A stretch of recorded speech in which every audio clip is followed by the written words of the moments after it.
We fixed. No, we're not. Damn. Damn. Starting off low, too.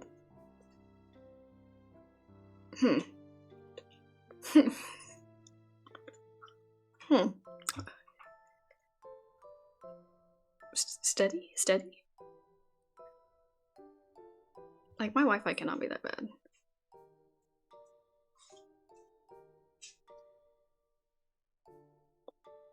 We're watching, we're watching, we're waiting, we're waiting. Okay. Great. Now I want to start. See, my theory is... I'm watching it. My theory is when... Thanks, Stream Elements. Thank you, I really need that. I think... The soup is not that good.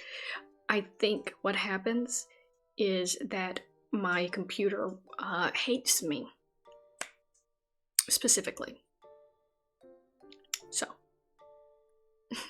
It just does. It just does. It hates me. It's so nice to me. It loves me. So kind, isn't it? Guys, isn't it great? Isn't it great? It truly hates me. Because if I think if I have two different browsers up, it's cooked for the rest of the day. I think what it was for this one was launching the game and not having it already set up before I opened OBS. That's my theory right now. That's my theory, or storm. The storm that has been passing through. Because it was bad earlier today. After I got off work. I did work today, so I don't work tomorrow. So, we'll be here for as long as it takes to finish this damn game. But... What was I talking about? Oh, goals. Well, only one of these will go on the VOD channel. Sorry, guys. Goals discussed. Learning better curl routines. Just generally. Fixing my bangs. I'll add that one in there. Gain 20 pounds so I can bulk up. Get strong. I don't think I had any other ones. I think I just started talking about my toxic trait of scrolling Hinge when I'm bored. And... Oh, I didn't get to this part because the stream kept lagging. Okay. I know we all know unintentional ASMR. I assume we all know, where it's like...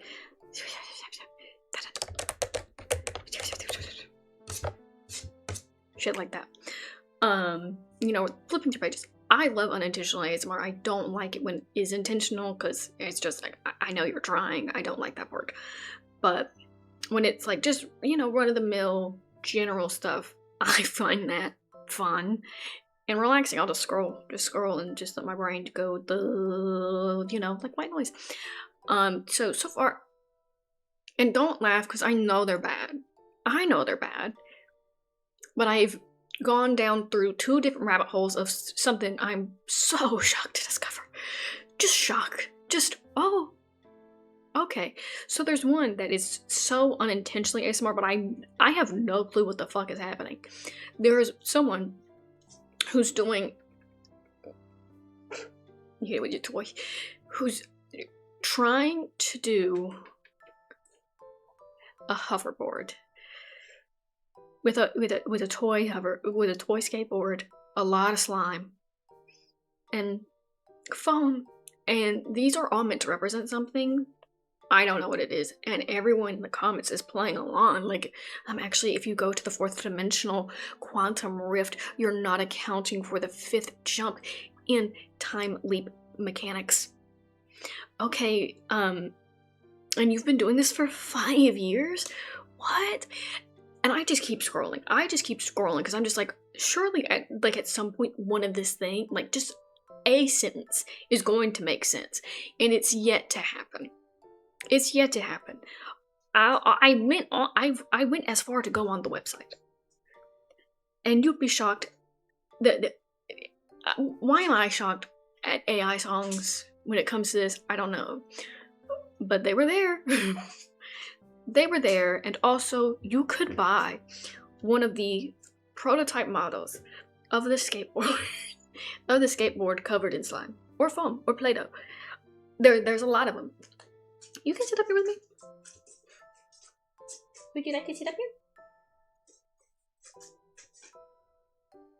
We're not playing this game. Have your duck.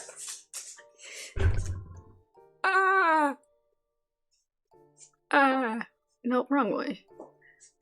Weep, weep. Yep. So, you can buy one of those for a shocking amount of money. I'm shocked it's a thing at all, but apparently this is a niche that's been going on for 5 years. It's like, I'm just one scientist. What are we studying, babe? I don't know where we're going with this, but I see like hashtag time machine in the background. What that mean? Genuinely, with love and light, what that mean? Because how we're jumping from this to that, you know, and then the AI like market research. Come on, I don't know if I just don't know what's happening in there, and I think everyone is just putting gibberish in the comments, and then it's like, okay, right. Unfortunately, the way this TikToker speaks, just great on the ears. I am so sure there is something troubling happening. Or it's a really long bit. This is my hope for a lot of these. Is just, it's all a joke. It's all a joke, satire, or a bit. This could all be true. This could all be true. And then the other one, which is not a bit, it is one of those like fake holistic bullshit. Don't trust a lot of holistic bullshit. It is not just, but you know, in the sense of chiropractors, Toxic Trait already is liking chiropractors. Not in the sense of going, but liking their videos. I know what's wrong with me. I know it's wrong, because I know the bullshit that's being, of what it's built upon. I know that. Does it make popping bones feel any less good, or fun, or any less fun to watch, either? No, it does not. So, you know, stuck cycle on there. But then I get introduced to this concept. A concept I find hilarious, because in no way, shape, or form is it, you know,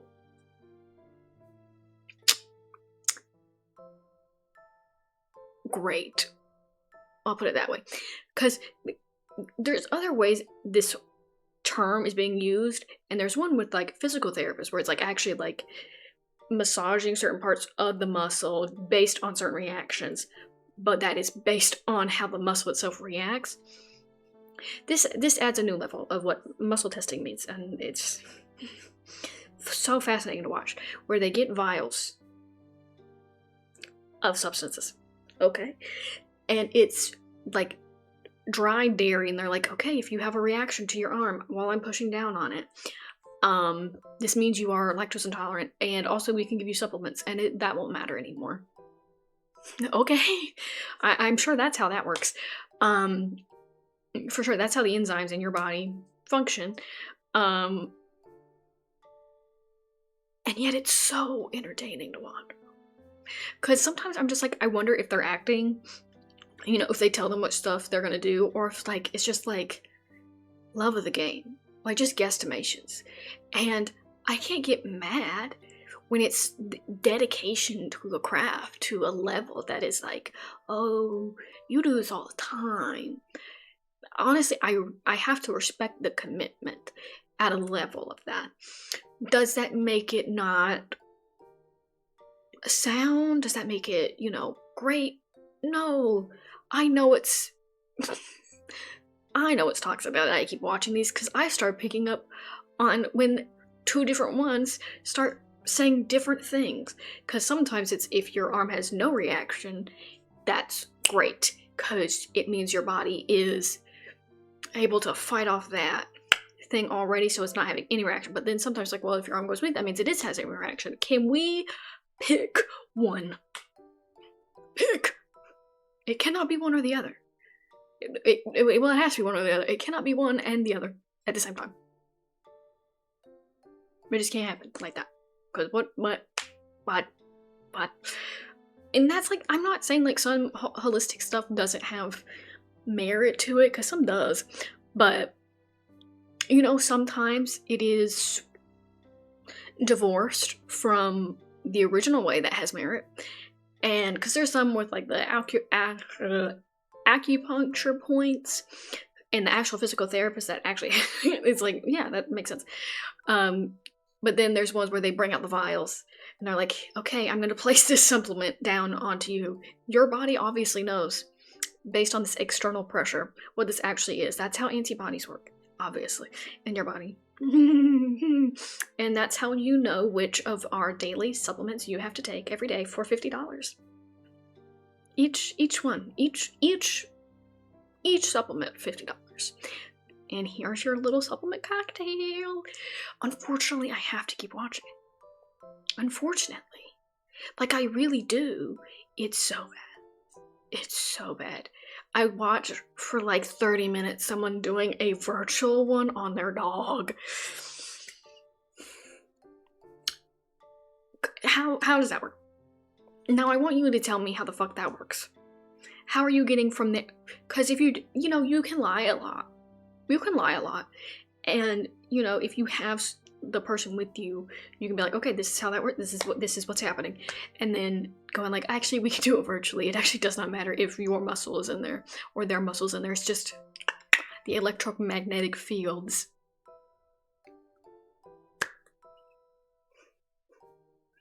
Right. Right. No. Right. I believe you. I believe you, and I will be watching 15 million more. Unfortunately. It's it's hitting me in those like fake doctor appointment ASMR videos where they're like actually really committed to it. You know, and there's just like a regular doctor appointment watching videos is like, okay, well, I know this is like someone's practice run, and I love those videos. And it's scratching the same itch where, to me, this is no longer real. This is no longer real. This is purely for my entertainment. So, is there something so wrong? Is there something so awful in watching them? Well, yes. Well, yes, a little bit. And the desensitization of it, but love and light. I will keep saying it. I will keep saying it. And 100% those old white women doing it. Republican. And I will not be giving them a like, nor comment, nor anything. I will just watch from afar. Because what the fuck do you mean? The electromagnetic fields. Because there's some chiropractors that, you know, seem like they could be such nice people. But they're running a scam. They're running a scam. And yet some evil part of me still wants to like go at least once. Just for like my lower back. You know, just like once. Like once. Love and light, they have that craft. I mean, they're dedicated. They're dedicated, and some people can't say that. Some people can't say that. They're not dedicated to their nothing burger ass shit. And these people are? I mean, come on. What can we take from this if not notes? Everyone, get dedicated now. Well, speaking of dedication, we have a romance game to play. Eventually, you know, after my Wi-Fi decides to be nice and kind to me. We're gonna hope for the best. I'm aiming to finish it. But depends on how long it is. Genuinely. With love and light. If it takes 3 streams to get through it, it takes 3 streams to get through it. Oh god, that's no. Oh no. Where we left last time, I think we had dinner with, oh god, what the fuck are their names? Okay. Let me remember. Let me remember this first and foremost. So we have, I don't want to upset my dog because she's going to hear her name. We have Bonnie, same name as my dog. She's a witch. She is a little bit evil, and she cursed her neighbor and then inadvertently cursed a demon with cookies or something. It was either that or donuts. It was something. So now the demon is much tinier. The demon was previous. Her name is Gigi. She was in the mafia.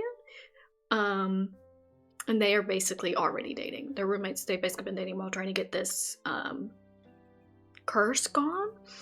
And then during one of those attempts in getting the curse gone, they accidentally summon a fairy named Ronan. And now we're all working together, having dinner. And eventually, we've kidnapped him. And my personal goal, obviously, I do play the witch. Her choices are based on what I think my dog would do, because they do share a name. And that will always be chaos first. My secondary goal is I want the poly ending, because I feel like Gigi and I don't know where she's at. Bobo. Damn it, she hurt me. They're already in a partnership, so I don't want to intercede on that. I still want them to have their relationship. I don't mind Ronan being in there because he's funny. So you know what, they are looking for a third. They saw him across the bar and kidnapped him. So that's gonna be my dream ending. But I will also be completely okay if we just get Gigi, because I love her. I love her little eyes when she's like, poor baby, poor baby. And you know, I am wearing green, in a way where I'm not, but it's fine. Yay. Okay, continue.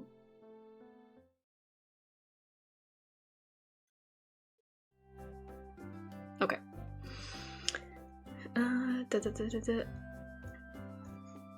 And that's not even lag, that's just what this looks like when I scroll.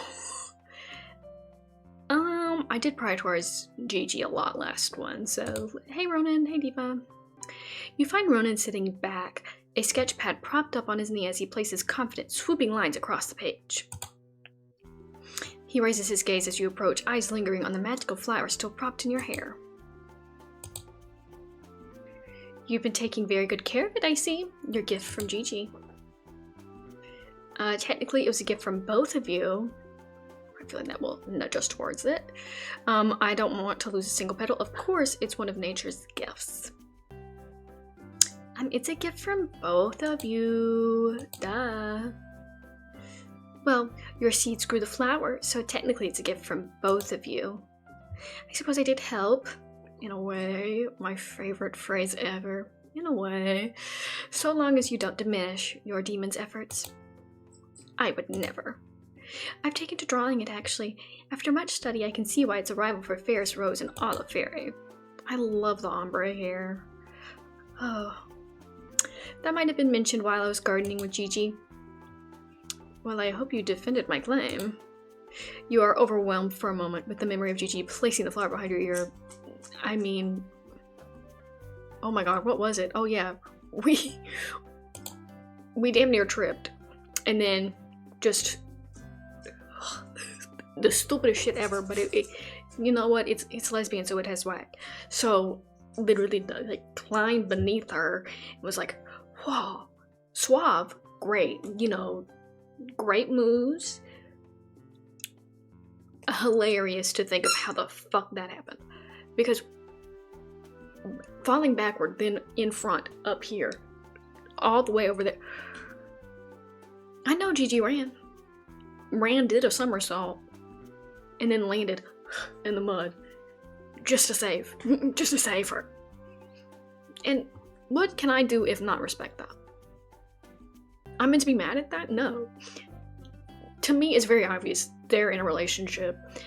He is either going to be their pet dog or their third. It really depends on the ending that I get. I'm aiming for third. Who can say? His gaze lingers on the heat in your cheeks, a knowing spark on his lips. Yes, be as coy as you like. I'm sure I'll hear all your secrets when Gigi gets talking over dinner. Anyway, I've been thinking about how we might divine the optimal— I keep hitting my desk, sorry. Anyway, I have been thinking about how we might divine the optimal potion brewing time. One of the mystics back at home court, a human similar to yourself, used these cards. I believe you call them tarot? Oh yes, I've heard of it, though I've never acquired a deck of my own. Don't you have one? I thought we have one. As a potion major through and through. I was thinking that perhaps I could create one for us. Oh, a deck of tarot cards, or a smaller version of one, that maybe putting a personal touch might enhance the magic in some way. That could work. Nature does love an arts and craft project, though in my experience it can be a pretty harsh critic. Oh, let's not bruise my ego in advance. Yes, have some faith that I am at least a competent artist. Well, I mean, if you did the hair dye yourself, truly, you've got a great start. You've got a great start. Because I mean, the dark blue ombre, I say that would be Twilight Arctic Fox. Up front, maybe a darker blue. Watch this space. Or maybe that's where you grow out. Sorry, I'm just thinking of my bad fruit grew out. But like it, and don't let anyone ever tell you it doesn't have swag, because it does. It does. It does. A good amount of root showing.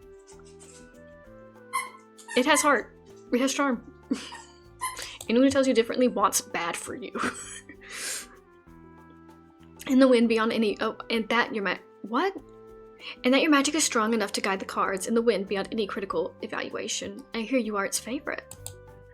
Alright. Flattery. Enough flattery. At least one of us doesn't have to worry about ego. Very well. I'll take your idea into consideration, Your Highness. Okay, now we check up on Gigi. Do I need to click all this again? Okay. I already clicked through, like, shit ton of— I thought that was our tarot card.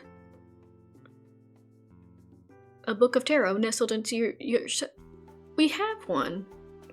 Well, we don't need to tell him that. He's making one for us. Let's not ruin the gesture. Because unfortunately I would. No, like, we literally have one. Don't worry about it. Oh yeah, that's our neighbor that we turned into a rabbit. I guess that's their house. Hey, Gigi. You find Gigi at the kitchen table, her puppet collection scattered around her with 3 new additions. Girl, 3? Well, I know Ronin, but who's the other 3? Okay, great. The first is a newly improved puppet rendition of Ronin with an uncharacteristic twink in his hair. Right? I mean, I love that. I love that rendition of him.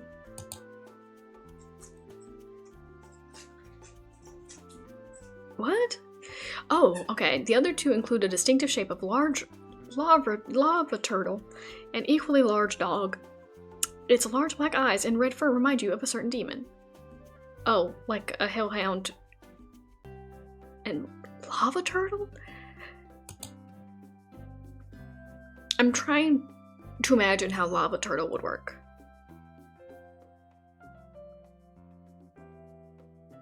Okay.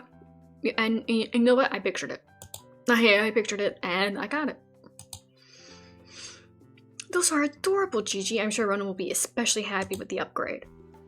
He's a part of this place now, even if he won't join us in the garden. And even I can admit the last puppet was my best work, given it was made all in 5 seconds. And these other new additions? Oh, then they're for you, Bonbon. I've been thinking about, when I'm gone, about how the house might feel a little empty for you without a demon for company. You're not leaving. I'm sorry, that's not happening.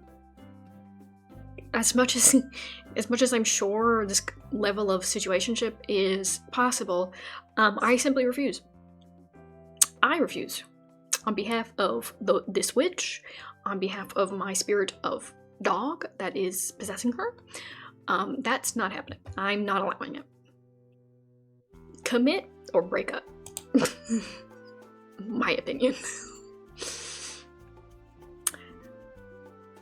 Evil. I'm making you 2 puppets of a turtle and a dog. Hopefully that reminds you enough of me after I break up with you. Isn't that so kind of me? Gigi, don't piss me off. Like, I love you. Your little bug eyes have endeared me to you.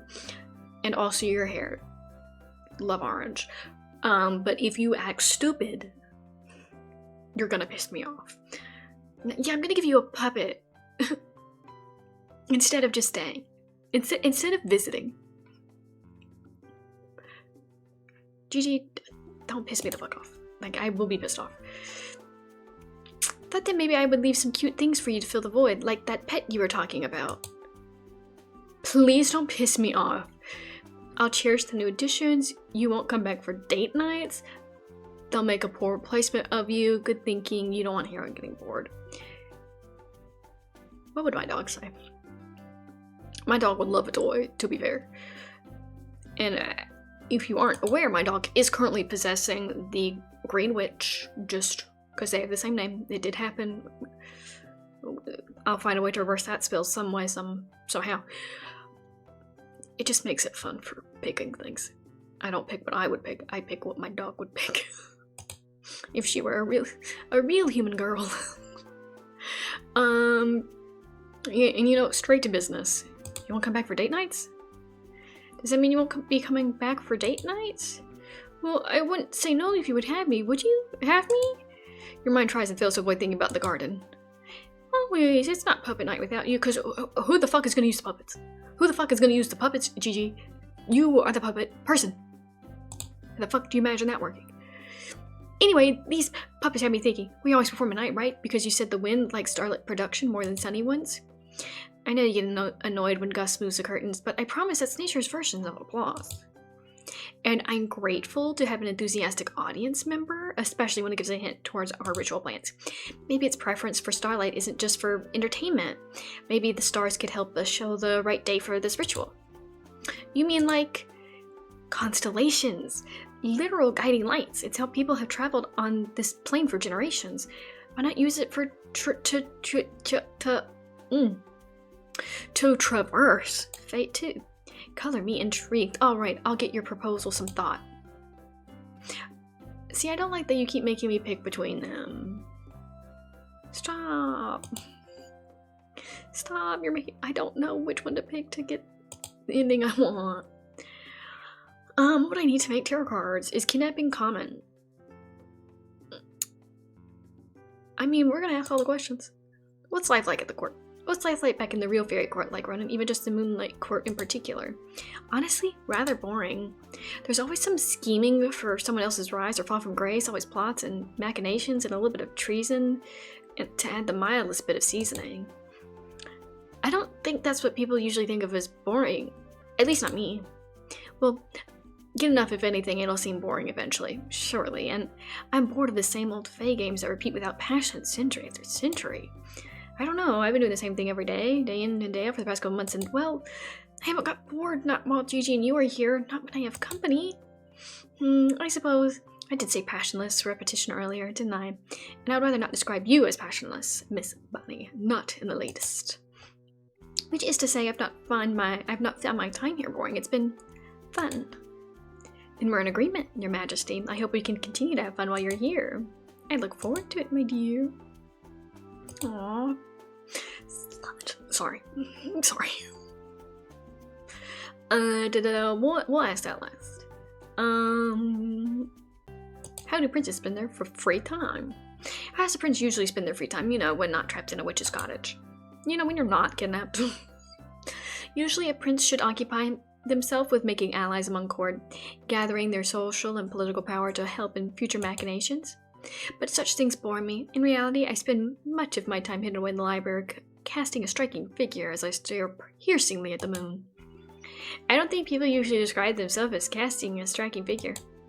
Well, more people should, especially when it's true. Honestly, I did not speak to many at court, so I cannot say if others were saying such things about me. All I know is that they thought me pretty, and what few dalliances such options brought my way always seemed hollow. The wind brought you to me because of something as superficial in comparison to a flower. I'm sorry that you arrived here under the same circumstances. I'm not sorry. I've enjoyed my free time here more than at court. The lack of expectations, the room to make my own mistakes. I'm thankful to even have met you, and for the relative peace and quiet. And I suppose I can't complain about keeping such royal company either. I'm glad you're here too, Twigs. And you ruined the moment.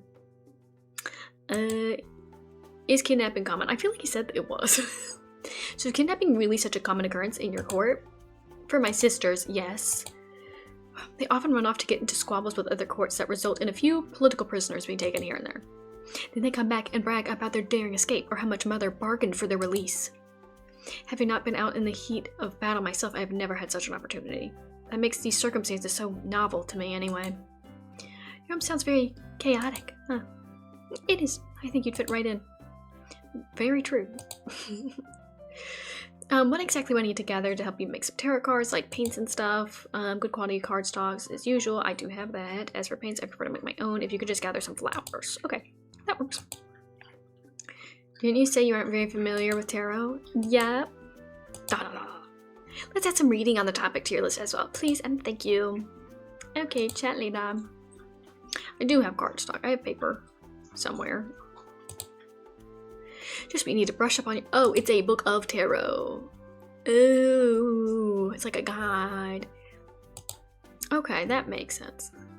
Kinda, I think. Okay, I got cardstock.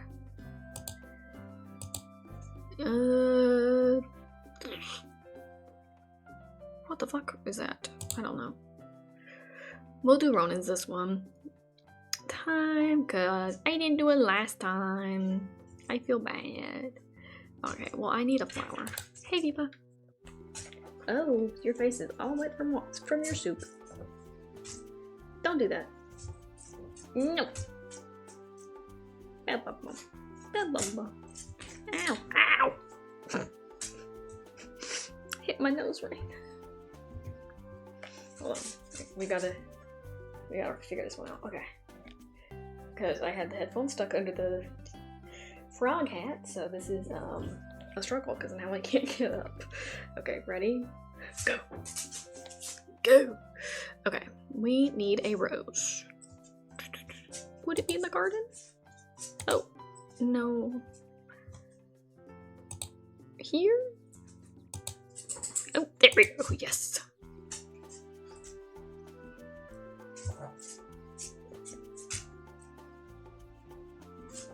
No, stop. Stop.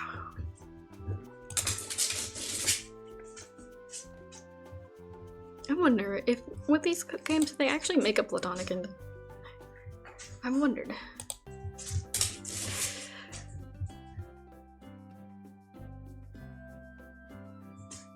Do you want to sit up here with me or no? Ah. Okay, you're gonna have to work with me. You're gonna have to work with me. There we go. Hello. Now the headphones. Ow. Headphones in the way. Okay. Yes, you sit. Sit. Sit.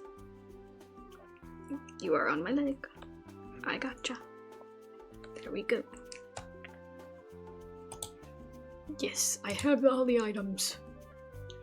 I've got your fancy cardstock and your paint ingredients right here. Oh, good news indeed. And you can read your own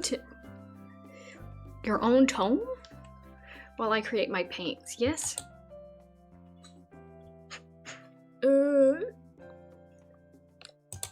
Yep. I totally know how to do that. You're not chewing my headphones. Love you, babe. We're not doing that. I love the sim music that's happening in the background right now. Okay, do you want to get down now? Did I give you what you needed? Did you just want to sit up here for a second? Okay. Ready? Go. I have a lot of reading to do, and a great many cards to create. Even with a smaller deck, this may take some time.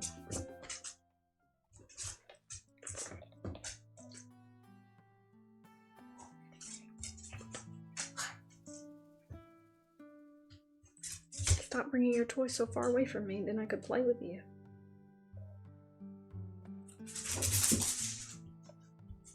Let me keep this one on deck. Hee hee hee. Hee hee hee.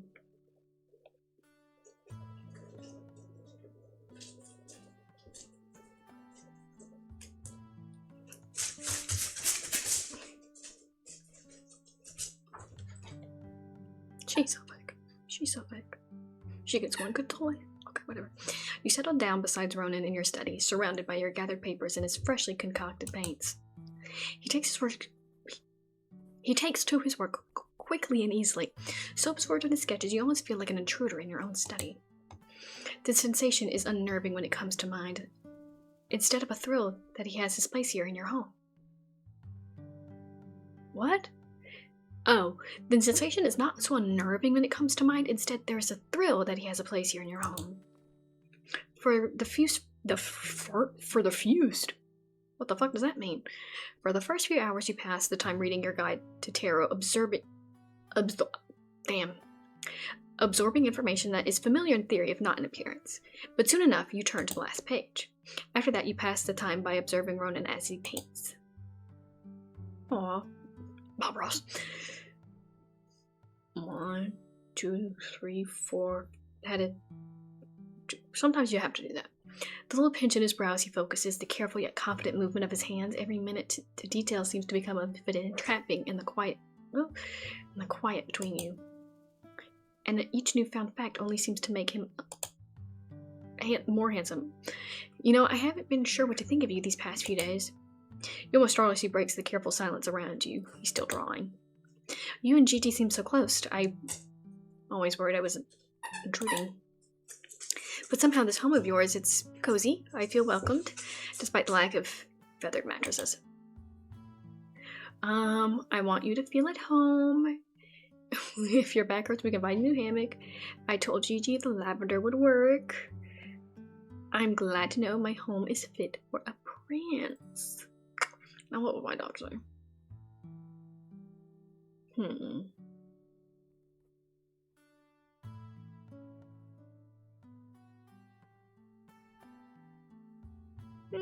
I'm torn. What would she say? She'd brag. Humble brag. I'm glad to know my humble abode is fit to house a dashing prince. Only the very dashing ones, like I said, lack of feathered mattresses aside. What I'm trying to say is, I want to thank you for being such a good host and kidnapper. It's my pleasure, Your Majesty. He looks up from his sketching at last, expression collapsed into something fond as he takes you in. Cozy, it feels like an apt description of description of this moment too. As he continues to sketch, once again, that unbreakable barrier that seems to exist around him just a few minutes earlier is gone. It makes conversation seem easier, makes him feel more approachable. Have you always been an artist, or is it something you picked up? Not always. It's a rather fruitless skill for a fairy prince to have. When you command the world to conform itself to your will, why bother trying to capture fleeting moments with pen and paper? Why settle for approximations when power can yield the reality? That's how my sister saw it anyway. Do all fae lack any admiration for fleeting moments? Well, I'd like to think I have appropriate admiration for them. Especially here, in this cottage with you. Every second feels like a ticking clock, as if this whole experience will be over in the blink of an eye. I wonder sometimes how much of it I'll forget in the centuries to come. It makes me want to capture it, to steal away from myself. Have you been capturing your time here in your little sketchbook? Perhaps. Perhaps. Oh, I want to see. You reach over to his side where his usual sketchbook has been unattended in favor of tarot. The pages flip easily beneath your fingertips. Wait. As you flip through its contents, you see familiar locations: the garden patch, your pantry, the potion table. But further you go, it's different. A common theme consumes the pages. You, ha ha ha ha ha, get caught caring, idiot. Sorry. It's not funny. Get caught liking someone, idiot. Ha ha. Got you. Got you. Caught you being vulnerable. Loser. Sorry. Those are great drawings, though. Great capturing of her hat. Great of the bob. That's some great... I like the kind of framing of that. You know, the composition. Great work. Great work. Okay, we have options. Your shading's very good. You want to steal away the thinking in your sketchbook, right? No one's ever drawn me so beautifully. You're talented. No need to hide. Ooh.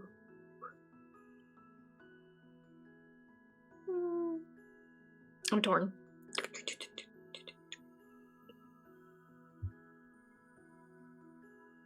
This one feels so earnest. This one feels like what my dog would say. My dog has sweet moments. I don't think anyone's ever drawn me so beautifully. You're just being polite. Gigi's puppets are rather flattering when she wants them to be. They're more interpretive. This is me. You really captured me. I suppose I should apologize. It would have been polite to ask your permission before drawing so many renditions of you. I'm just used to drawing rather covertly back at the palace. Well, you don't need to hide here. Not for me, anyway. Could I draw you then, properly? Right? I have a card in mind you could serve as inspiration for.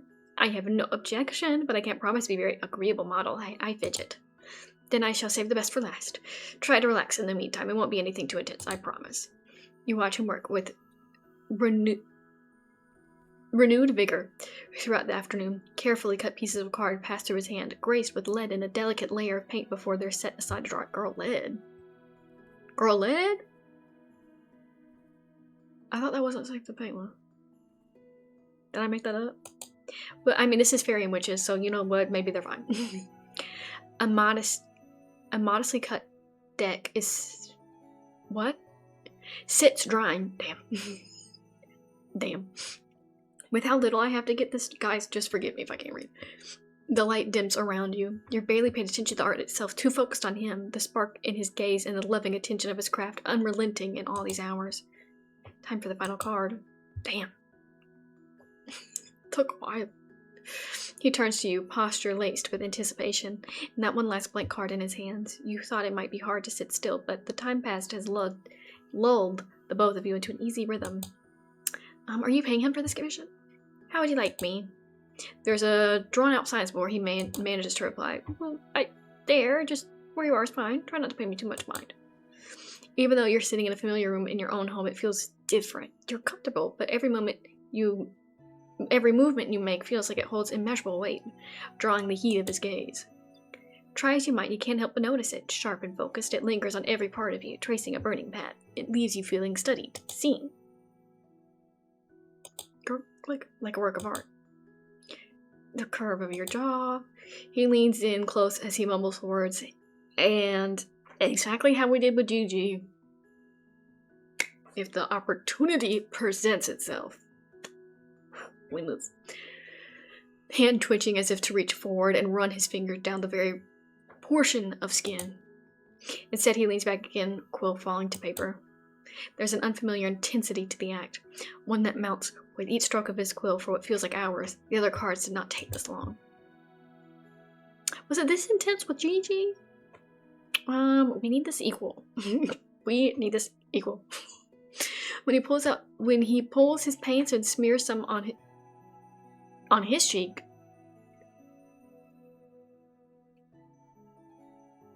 What? Okay, sure, whatever. Just whatever. You catch yourself staring at each other. You're enraptured by the sight of him, smudged and preoccupied with finding the exact shade of your eyes. You aren't ready for it to finish, but it does. There we are, the magician, for someone blessed by nature itself. You take the card in your hands, an intricate piece, far more detailed than any of the others. It makes you look ethereal. Thank you. Once again, you've made me look like a work of art. I can only draw what I see, Bonnie. To me, you are a work of art. Dot, dot, dot, dot. Anyway, that's our improvised deck completed, though to varying degrees of quality. We can try to do what one calls a reading now, if you'd like. Oh, right, for the ritual. Let's put my studying to good use. Was I actually meant to? Oh. My bad. Though now twinged with awkwardness, the air feels no less heavy when you gather around the table, the deck freshly painted and dried cards in your hand. You shuffle it with care, an unfamiliar motion that seems to bring your magic to the forefront. Your intentions hum with you, sinking into each and every card. It's your deck, so why don't we start with a reading for you? Maybe a 3-card spread, one for past, present, and future. He takes the deck from you, shuffling it a few times before placing it down on the table beneath you, drawing a card. 5 of Cups, a melancholy card with a familiar figure in the center, faced away as he gazes at 3 tipped cups. The pointed blue tips of his ears are very, very familiar. Is that you? The image called me for that card. Who made you feel that way? This is your past. We'll draw a better card for your future.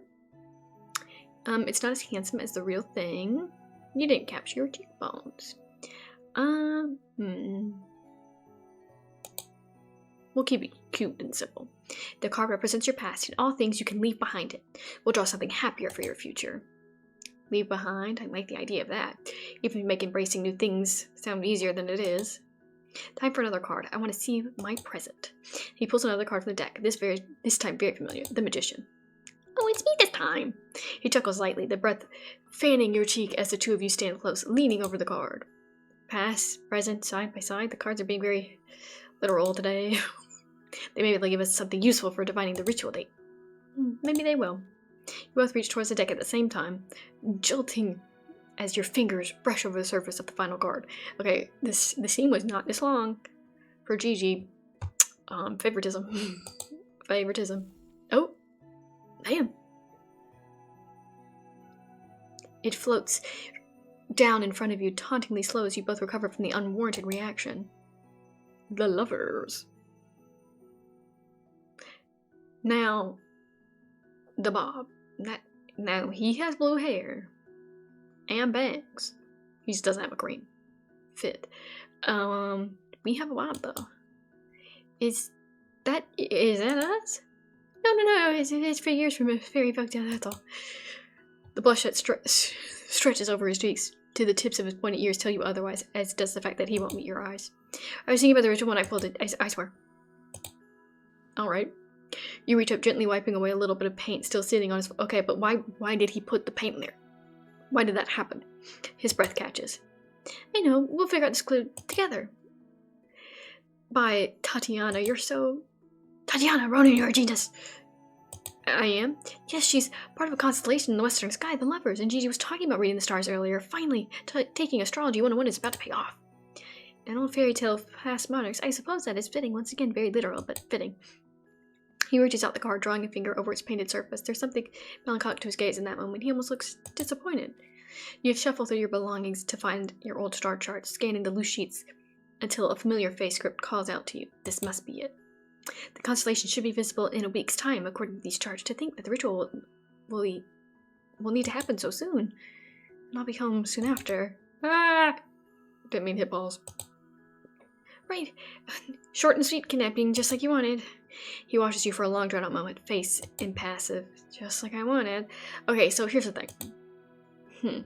We've got more implications that he wants to stay than Gigi, and that upsets me a little bit emotionally, because I think he's committed to staying here, because he already does not like his home life. he doesn't like the court that much. But then Gigi, when we're offering, it's just like, actually, I'll leave you guys some puppets. I mean, I know we have to undo her curse, and that's really her only obligation of being here, but you can't feel bad about it. I'm sure if I had gone her route this go around, I would have felt that, but still.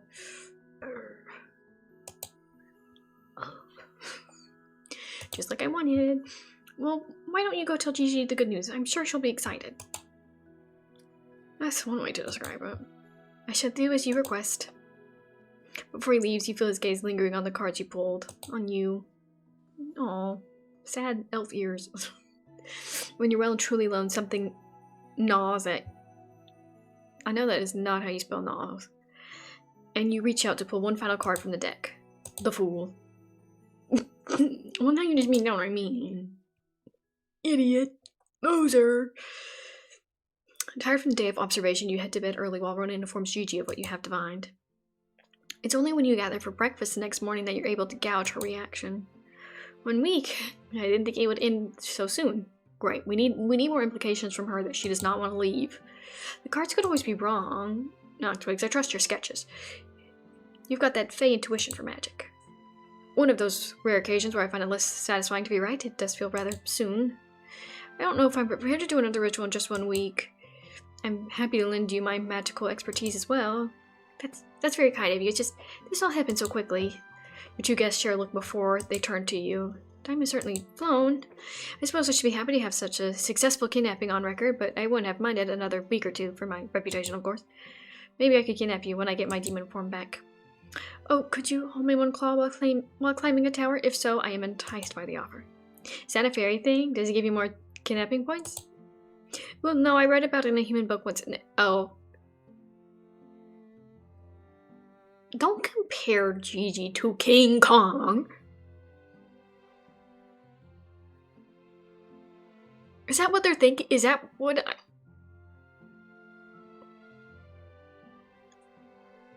Is that what that is?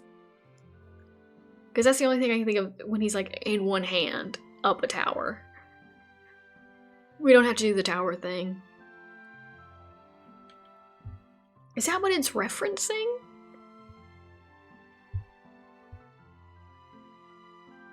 That's the only reference I can think of that because it happened in Monster High once. Shut up. Shut up. It happened to Monster High, that's how I know about it. Ugh. But I mean, it is meant for... Was King Kong in love with that woman? Oh yeah, I forgot how racist that movie is. Already the comparison itself, I'm already off put by it.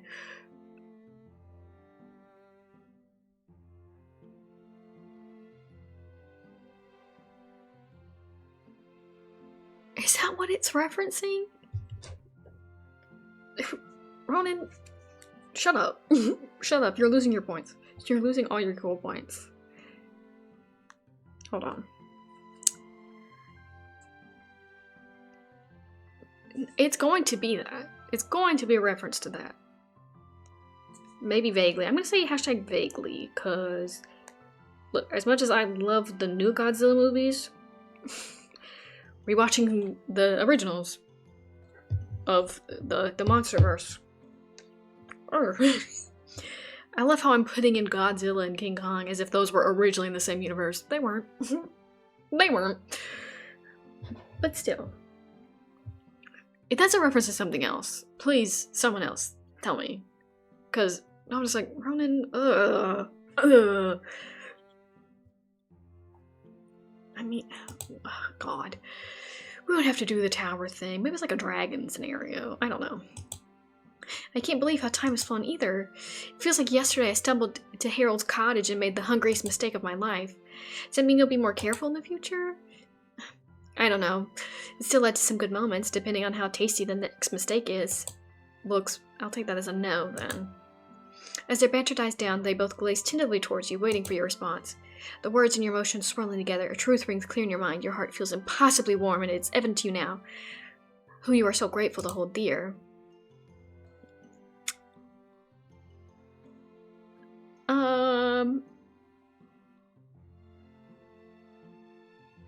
Oh, okay. Oh, you can't get a platonic root. Okay, that's great. Yay. I can't get them both out of my mind. I think I'm gonna miss you both a lot. These past few years I've grown so used to living alone with only the wind for company. I don't know what I'll do now. Now I know what it's like to have you. I told you in the garden, didn't I? You're too clumsy. I can't possibly leave you by yourself. If it means you'll have to break my fall? Especially if it means I break your fall. And while as prince, I have a very demanding schedule. One must make time for their muse. Your captured fleeting moments won't sustain you? Not nearly long enough. And hey, now saying hello won't involve eating a cursed cake or falling out of the sky. We can just call around when it suits us. I don't know. I could try to parole you both if that would make it easier. Your guests once again share a look. That's very kind, but I think we're probably gonna find our past back here. They don't trust. They don't. Not with that magic. So you'll really come back, both of you? You so desperately do not wish to be alone again, especially when it means being without them. Really, looks like you can't get rid of us after all, huh? Good. I'm glad to have two such good friends by my side. Right. And we're equally glad to be your friend. Such good friends. So what are we meant to do now? We've got a whole week, but we've also only got a week. The tomatoes won't even be grown by the time we do the ritual. Now we just wait, keep ourselves entertained until the day the ritual arrives, and work. You know, the actual ritual preparations. Preparations. All I'm hearing is, it's time for a grand puppet show. You need to put all these new puppets to work. Fine, I suppose I don't object to all the fun just this once. As Gigi lets out a righteous cheer, she gathers herself and her puppets in arms for rehearsals. Before she exits the room, she stops, eyes looking forward towards you with that familiar aching affection. And then she's gone. Ronan rises from his perch soon after her, his sketchbook gathered close. Though you see his fingers aching to draw, his gaze lingers on you, careful, admiring, like you are a work of art. You remain behind, alone in your kitchen, wondering what the next week will bring. Once upon a time, a demon worked a pretty boring, average job, shaking down debtors for money. Damn. It's sad how much I can't read. She thought that in order to make her family happy, this was all she would ever do. Her and Ronan are in pretty similar situations. Until one day, she ate a cursed cookie and met a human witch.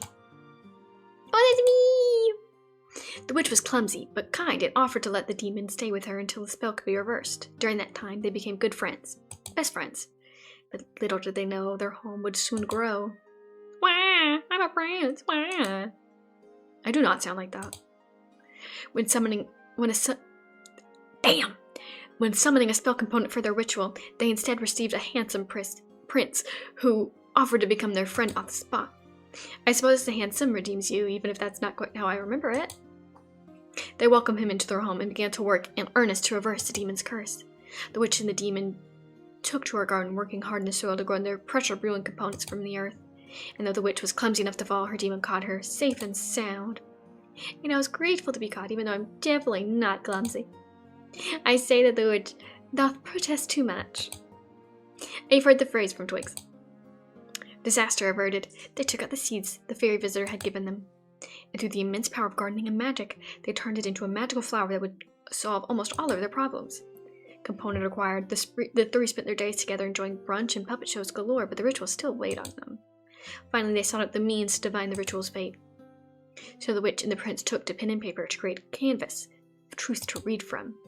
When the prince's with the prince's fine artistic talent, he drew the intent of stars themselves with painted purpose. And in doing so painted something much greater, a fleeting moment of feeling. A moment I'm glad to have captured. Especially one with the person I held so dear. The three gathered once more in a moment of peace, their hearts bared to one another, and a promise to not let their paths remain uncrossed spoken with certainty. They spent their days filled with joy and small slice of paradise. Every day was cherished in equal measure, and mourned just the same. Why did that scare me? Until at last they gathered for one final day, free from the weight of the looming parting of ways, a stage under the night sky as time dwindled between their fingers. Sad face. But, huddled as they were, feelings intertwined, they knew that this was not goodbye. There were still stories to tell, adventures to be had. This was not goodbye, simply goodbye for now. Oh, Gigi, my eyes, it won't stop leaking. Obviously, princes do not cry. I'm simply overwhelmed by the lingering chopped onions from your soup earlier. But they're worth it, right? The tears, it means it mattered, that we mattered. Always. The three of you draw close, even your prickly prince, to hug, to laugh, to cry, to enjoy your last slivers of time together as wisely as you can. The last evening arrives all too swiftly. No more preparing, no more searching. This is your last chance to spend time with your beloved friends before they draw to a close. Admit you have feelings for both of them. For serious. For serious this time. You come out this... What? You've come out of this with plenty of gifts, huh? A pretty flower from me, a pretty portrait from Twigs. Both of you, which I treasure dearly. I can tell you're always reaching for that rose, and that rose too. She casts her gaze out to Ronan, standing outside, a smirk tugging at her lips. I don't know what you mean. I can't help but for wants to draw me again, or how much I love your gift. Well, I'm just glad that you've got room and time for both of us. And space for all your gifts. Yeah, I don't have that many gifts. Not yet, at least. I love that you can see the mouse that much. Sorry. You know, it's been nice to see you really lean into your craft with Twigs here. I've never seen someone so eager to run your cauldron, or ensconce and what? Yourself away in your study. It suits you. I suppose he has brought out my witcher side. The benefits of having another person familiar with magic in the home, I guess. Potions, tarot, turning for the rock. Not sure you could get witchier. That sounds like a challenge to me. One I'm happy for you to take after you completed my ritual. Alright, fine. Though I am curious, what brings you into my study? I thought for sure you'd be spending your last few hours in the garden. Don't get me wrong, I'll be out in the garden soon enough, but being in here reminds me of the early days, of when we were just getting to know each other. And sure, studying isn't really my thing, but this is my place of nostalgic. Feels weird to say for a time less than a year old in my memory. A little quest we went on to find ingredients, the one time. I think I'm a little nostalgic too. So I think it's less about the place itself, it's about the people you associate it with. And this place, it's all soaked in certified body chaos, right down to the cobwebs you won't let me clear. I told you they add to my witchy mystique. Sure they did. Shush, demon. You need to be on my good side until that curse is removed. As if I could be on your bad side. But speaking of, I can't believe I'm gonna be a real demon again. I've missed those 5-10 however many feet the spell took off me, though it'll be harder to fit through the front door. I can always trust some magic to make it bigger. You need a new project to have my curse removed, so why not? It'll make visiting easier. And you're gonna be visiting often, right? You betcha. You can't get rid of me that easily. Do you miss hell? How does a demon get interested in poetry? Is your family worried about you? Why are we taking... I don't know. How's a demon get interested in puppetry? I've been wondering ever since you suggested we start putting on shows. Do they have puppet shows in hell? They do! Giant theatrical productions inside a coliseum near the Brimstone's base of operations. The puppets are huge, sturdy things made from special compound to stop them from bursting into flames under the natural heat. Each one needs at least 3 demons puppeting them from inside.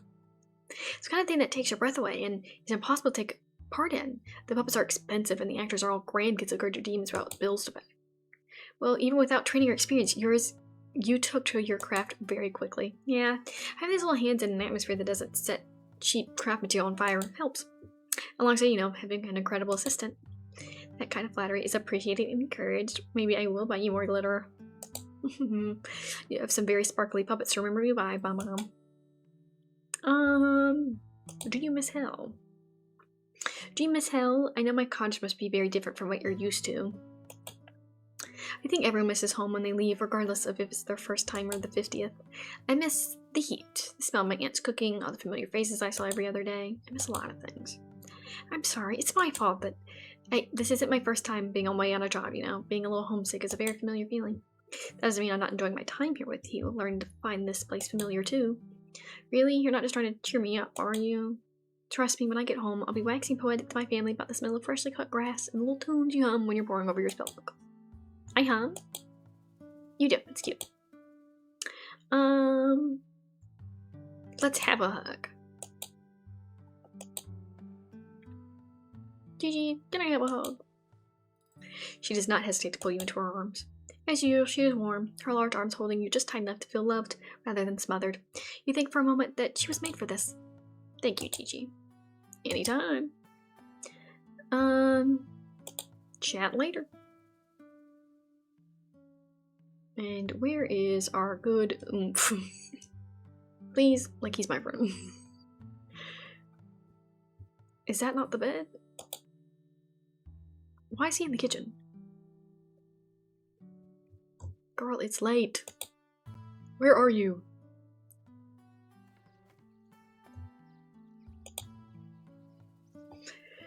All this time later, my eyes still keep finding on that flower of yours. It truly was a privilege to have the opportunity to draw you adorned in it. Gigi and I make a rather good team in that regard. We both have similar appreciation for your beauty, and how lucky I am to have you both by my side. I shall endeavor to make sure my time spent here is not in vain, that the inspiration I found here is used well. And when I visit, perhaps you might help me find more inspiration. Really funny that all of Gigi's dialogue for that past couple minutes was just, damn, you and Ronan got a grade, huh? Why is his not hyping Gigi up? Like I said, favoritism. I would like to think I made it clear that I'm always happy to inspire you. I suppose you have. I am curious, Your Majesty, what brings you outside? I thought you were allergic. To sunlight? Yes. To nature? Aside from dirt, not really. That's probably why he's going out right before it gets dark. I used to... What? I'm used to grand palaces more than quaint country abodes like your cottage, but nature is a part of any fae. When I first arrived, perhaps I was too cautious of this world my magic could not control. I find myself mourning, not spending time getting to know a part of you. Well, there's still tonight. You're right, there is, and I shall treasure every moment of it. But enough about me. I'm here to chat about whatever you'd like. And for once, we have no obligation to fulfill, only time left to spend as we wish.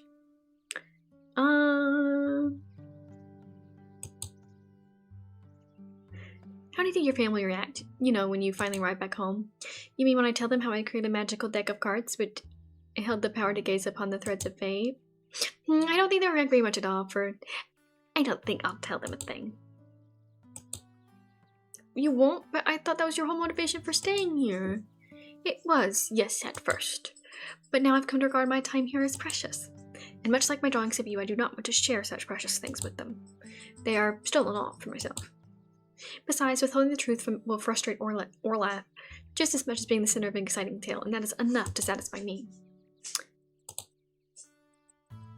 Can I write to you while you're gone, before you find the time to visit me again?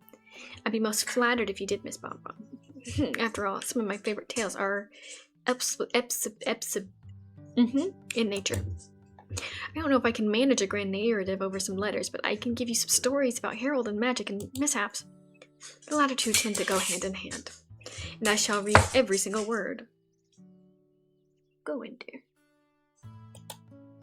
In return, I am sure to regale you with the most boring anecdotes from court, maybe with a few humorous sketches in the margins. Then I shall keep a keen eye on my postbox, and I will keep a keen out for whatever name the servant who delivers my post goes by. Do you have anything to pack? Do you actually have anything to pack before you go? I've not been here quite as long as Gigi, so my possessions are rather sparse. But I do have my sketchbook. I've drawn a few things that seem memento enough, and yes, more than just drawings of you. Which is to say, when I visit again, I shall be taking the proper retinue to manage an appropriately sized wardrobe. Just one outfit is possibly atrocious. I don't know how commoners manage. Oh, gosh, I guess I'll have to try and magic up some wardrobe space when the occasion arises. Let me ask Gigi the rest of her questions. Because I think it's just because I didn't do her route that she has enough. Yes, the rest of your questions. Will you take Harold back to Hell? I was just thinking, now that you're leaving soon, do you need to take Harold with you for work? Oh yeah, that's my last job, wasn't it? I suppose technically I should, but I don't think Hell has infrastructure to incarcerate a rabbit. I could always turn him back into a man for you. No, he's better off this way. Cute, harmless, no opposable thumbs for doing crimes. What were Harold's actual crimes? I don't think he ever told me why exactly the Primstones wanted him in the first place. Well, the wider pool of crimes include a mixture of grand larceny, hijacking a lava turtle, typical criminal behavior. The thing that got him on the bad side of my family is the worst among his many crimes. I'm sure you know the mafia business have a duty to their local community to get back to the people. Actually, I'm not sure I totally understand what mafia really means in Hell, but do continue. So my family, we set up a string of donations to an organization we thought was a local lava turtle shelter. That just sounds like money laundering. Only it wasn't really a lava turtle shelter. Okay, I think I see where this is. Turns out it was a sham, a shell corporation run by none other than Harold, who's using the sanctity of lava turtles against us. Also, yeah, ruined the money laundering side of things too. What an evil little man, I mean, rabbit. Well, now I feel even more justified for ruining his life. Your family's worried about you, right? Right? Your family has got to be concerned about you. You've been gone longer than expected, right? It's a wonder no one's been searching for you. I've been out on jobs that have taken longer than we thought before. They probably just think Harold's up to his old tricks. Really? Even after all this time? I'm sure they're a little, I don't know, worried? Of course they are. It's just that they usually don't show it until afterwards. For example, whenever I get home, my aunt cooks a huge dinner. Always says it looks like I haven't been eating well, even if I have, which is her way of saying she missed me. And my uncle, he always puts this big hand on my shoulder, gives it a squeeze for 10 seconds straight, like he's checking I'm still there. Meanwhile, my cousins, they start hanging off of me, dangling from one of my arms or biting off my legs, but they're more openly affectionate. None of them will say it, though. In our line of work, it feels kind of out of place. That's why there's no point in sending a letter. So trust me, they're worried, and when I see them again, they're all gonna be anxious little softies on the inside. What do you need to pack? Is there anything you need to pack, Gigi? Your toothbrush, your spare hoof polish, your favorite mug? Hey, don't fret so much. I packed everything I need. And if I forget something, well, it'll be a great excuse to visit, right? The rose sits heavy on your ear, an item weighed down with memories that you will carry with you for as long as you can. I just wish I had something to you had something to remember me by, the same way I have something from you. If you think I'll ever forget anything about this adventure we've had, you're sorely mistaken. But still, I guess I'll take some things with me, so I can at least look at them and think of my friend. Then if we're being sentimental, the toothbrush is probably a bad pick. No, that's definitely staying here. How else would I brush my teeth when I visit? Okay. We did everybody's dialogue. We got hugs. I guess it's time for bed. In the day. That's it. The last day. You head to bed for one final night, as do your two guests. Tonight, Ronan does not grumble about the spare hammock, and Gigi falls asleep with only one stuffed animal in her arms. Your bed welcomes you as always, surrounded by your sleeping guests. As you drift off to sleep, you think back on your offer to share your bed with the two of them. You think about how empty it feels to lie alone when surrounded by friends. And though the offer burns on the tip of your tongue, begging to be brought forth again, it is soon chased away by the nerves and the draw of sleep. The night passes without incident, all three of you well rested when the sun finally rises and the final day comes upon you.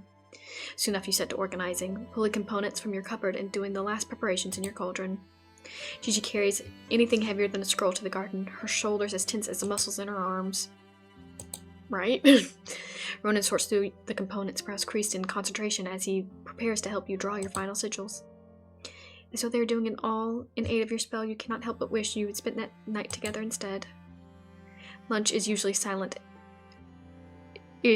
an unusually silent and efficient affair. There are no puppets or puppets or japes, only the weight of expectation and the endings drawing very near. Actually, the Blacksmith's Village was asking you about your puppet shows, Gigi. For the spring fete? Well, yeah, he mentioned that to me too, but I don't know if I'll be here to put anything on for the kids. Your mind scrambles to grasp onto a flying thread. Wait, I have to update on this turnip situation. Yes, the thieves co-conspirators. I did hear. I was hoping I could make the public trial, but I'm not entirely sure I would have advanced my mother's court to preside over. Right, of course. What was once cannot be recaptured. Not as a way to farewell, however brief, looms over you.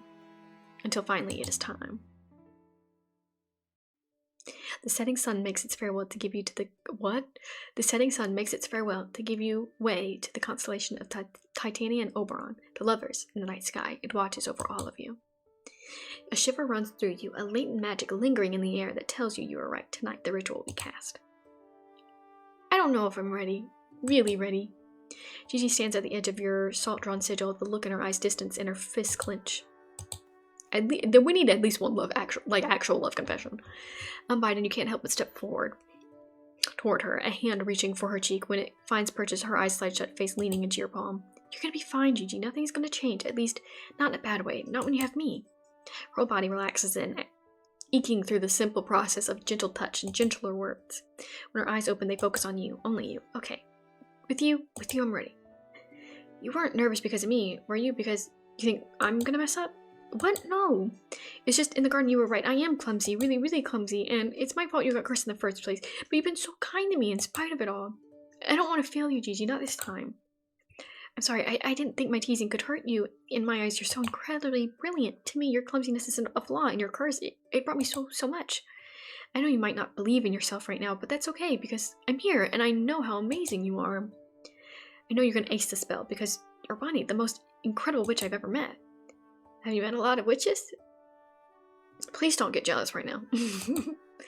Enough to know there's no one else I'd rather be here than with you. Then, okay, I think I'm ready too. I believe in us. We've both got this. She steels herself then, her steps confident as she enters the circle on the ground.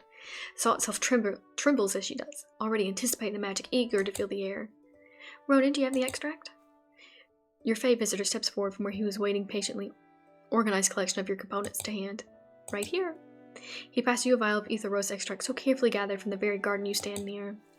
Your hands are cautious as you uncork the vial, the weight of the effort you went into heavy in your mind. The extract falls into glass along with the ingredients you'd already gathered before the prince arrived. Ginger tea, molten ash, a mermaid's tear. Where the fuck did you get that? Wand raised, you draw forth magic from wind, feeling the magnifying charge brought by the constellation high in the night sky. Magic! Three taps of the wand and the glass cause its broil and bubble, the liquid glowing until it settles on a bright green. Alright, I think you need to drink this, Gigi. Your demon takes the glass without question. Taking a deep breath and throwing back the lurid green concoction in one defiant gulp. Oh, that tastes. Before she can even finish her sentence, her body freezes, the sigil beneath her glowing as green as the potion she just consumed. Now you think, comes the hard part. Your wand swishes through the air once again, carefully spooling the magic gathered around it. Magic that is eager and ready to answer your call.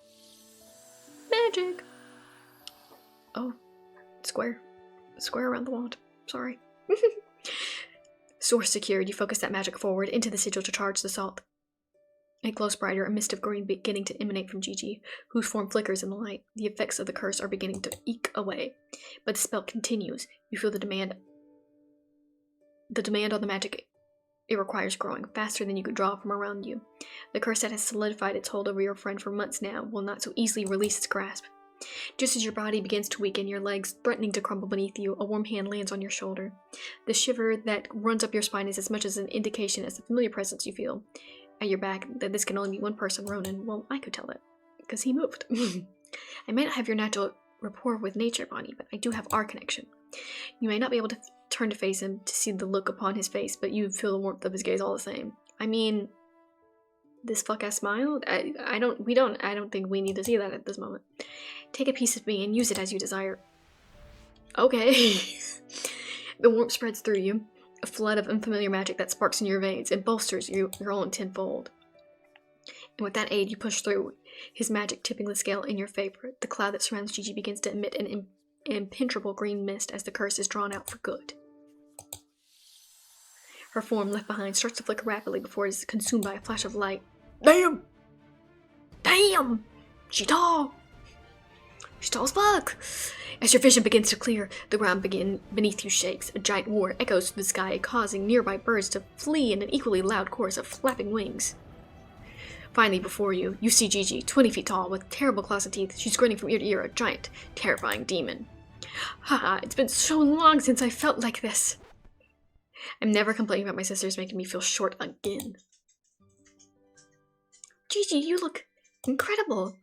And you two look tiny. How am I meant to hug you all the way down here? You could always lean down a little. Oh, good idea. Oh. No, hey, baby. Hi, baby. The quiet rolling hills surround your cottage shake again as she shuffles her hooves before awkwardly crouching down beside you two.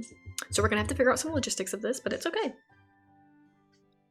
What kind of door are we gonna fucking make? Damn. It's gonna be a garage. When you said you're big, I didn't think you mean you'd be that big. I guess I'm a little above average for a demon. You're surprised? Nope. Surprised, yes. Not in a bad way, just in a wondering how you even got to Harold's house kind of way.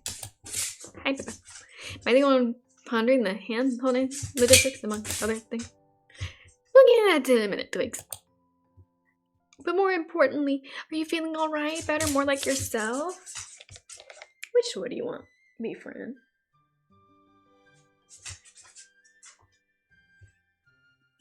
Ready? Ready? More like yourself? I'm feeling good, but that's less about how I look and more about the fact that I have you two here with me and not running for the hills in fear. I'd never run from my friend. Besides, flying would be faster. Oh, what a shame I don't fit on a broom anymore. Okay, scaredy cat, you don't even fit in the house. I don't know how we're gonna manage to manage visits. Yeah, it's gonna be a way I feel something. Her expression fits quickly between concern, consideration, and surprise, only to be followed by another flash of light. And in its wake, you find a familiar, shorter demon standing before you. Oh, she can choose between them? No, don't tell me the curse is still active. I'm so... No, you got it wrong. I did that. I think I control it now. Bam! Bam! I'm a natural. Oh, that's impressive, Gigi. Turns out all three of us have been fitted for magic after all. Yeah, I guess we do. Maybe it's just something about this place. She takes a moment looking around the cottage you have called home together for so long now, the garden she has tended. Finally, she looks back at you and Ronan. Well, if that's me all cured now, I suppose I should start saying my goodbyes, huh? Suddenly, Ronan shoves you forward. Great wingman. Great wingman. Great third. Unsurprised. Your demon's eyes flicker to Ronan ever so briefly before she takes a deep breath. But before I do that, I think it's time I'm more honest with myself than with you. Honest? What do you... I'm in love with you. We knew that. Happened for a while, really, if I hadn't made it too obvious. I'm in love with the way you're so clumsy. The fact that you can't even tend your own garden without magic. Okay, so these are insults. In love with the way your spells are so prone to chaos. That seems like a lot of negatives. In love with how sweet you are to me, how you see the softness in my family, my family can't. In love with your little no. And now they're too positive. I'm only being honest. Finally being honest, because I can't leave this place without letting you know how I feel. How I truly feel. I wanted this love confession. I love you.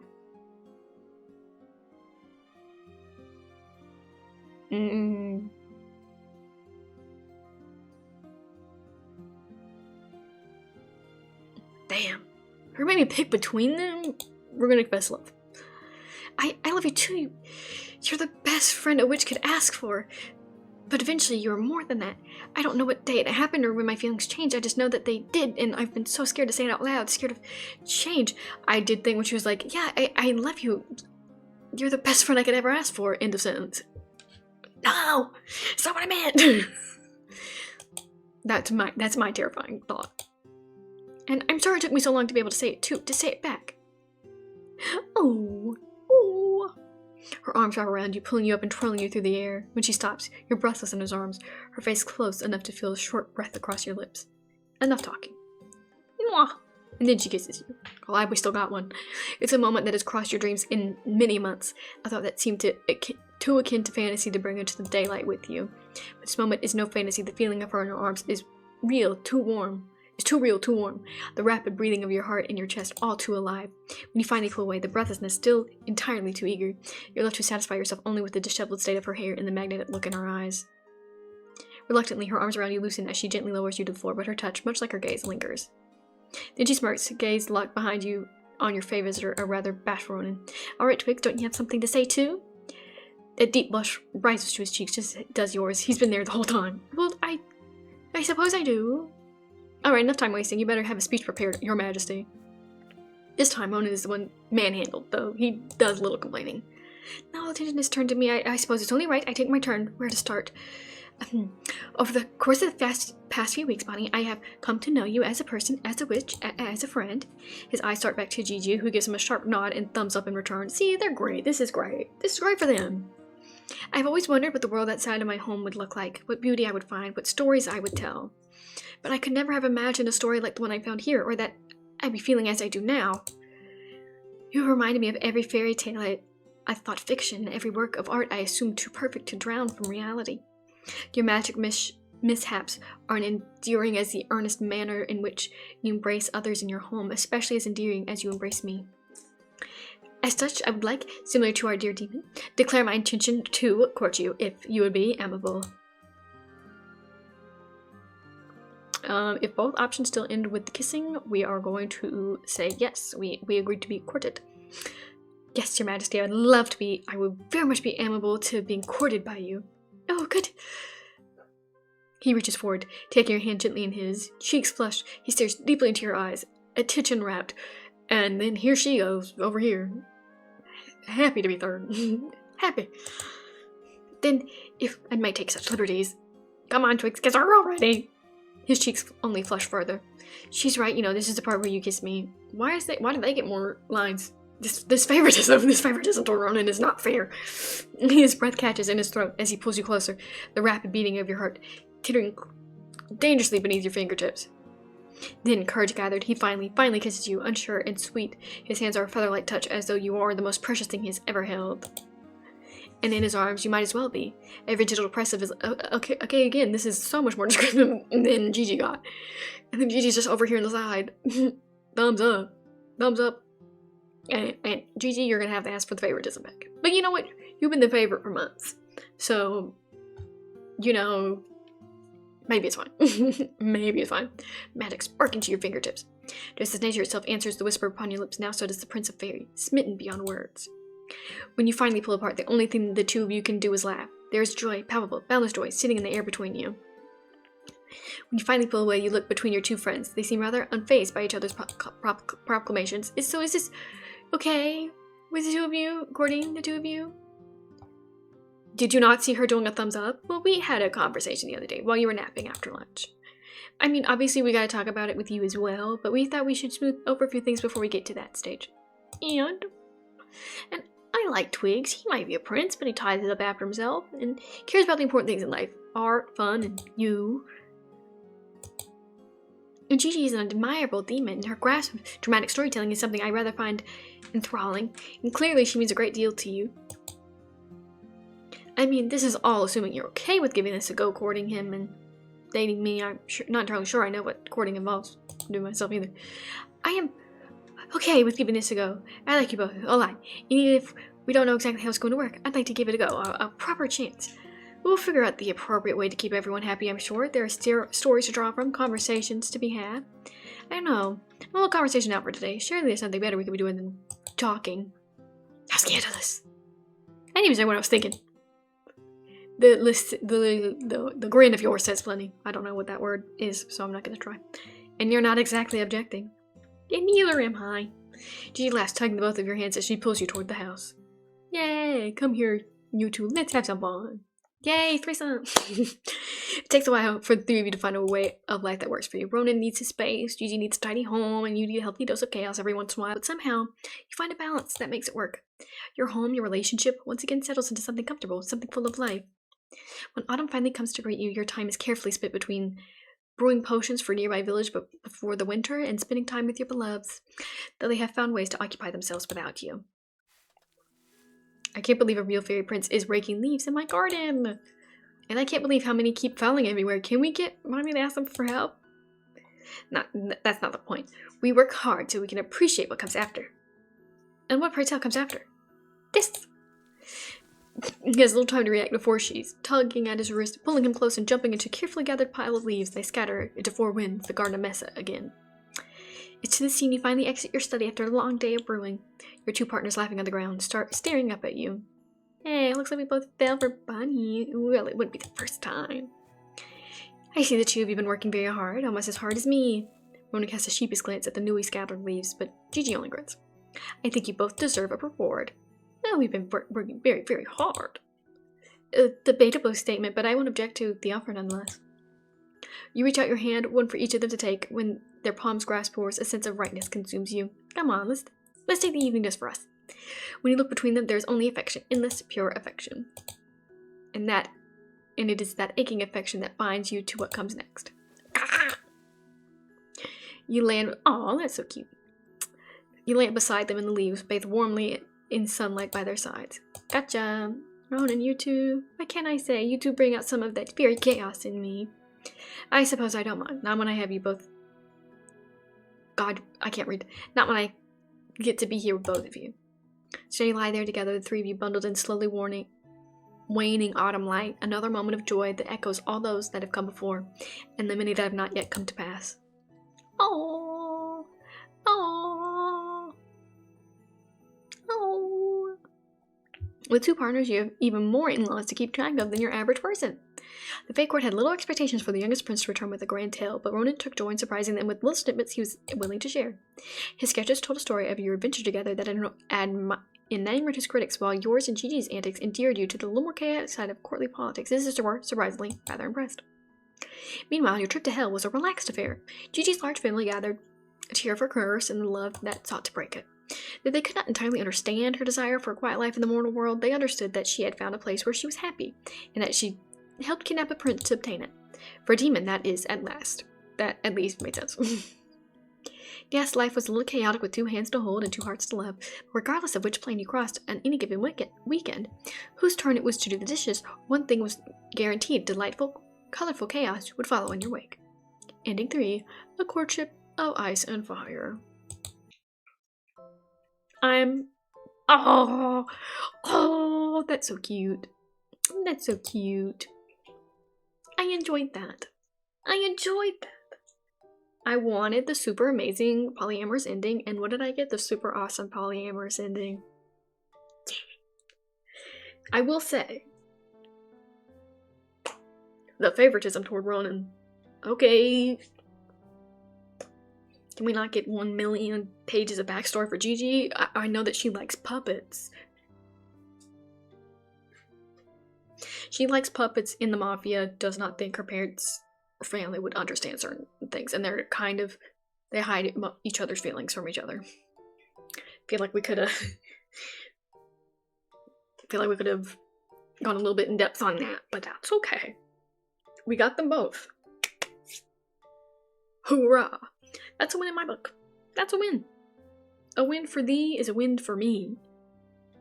I think that makes sense. I think that does. In a way. In a way. I'm so glad. We got the good ending! Yay! Yay!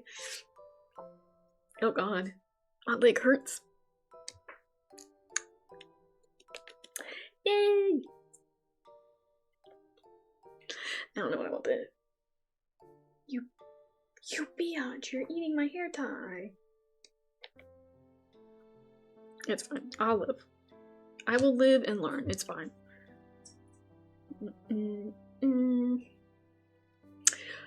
Overall, very cute. I love the art style. That was great and dandy.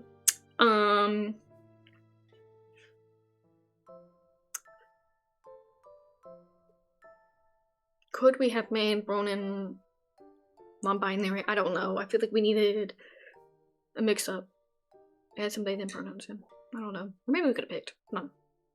My opinion. My opinion. Because, hey, I think Fairy Princess also works. My opinion. My opinion. You know, it'd be great if you could just pick for each one so you can truly mix and match. You could have fully sapphic one. That'd be great. You'd have to mix up for Gigi, though, for the other part. It could work. It could work. It would just probably be difficult to do. Probably. But I like that. I thought that was fun and dandy. I don't think I know what the word dandy means.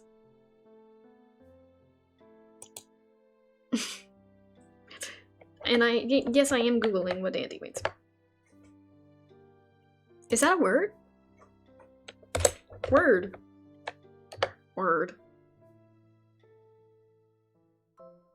What? The term dandy is a man who places particular importance on physical appearance, personal grooming, refined manners, and leisurely pursuits. What? That's not real. What?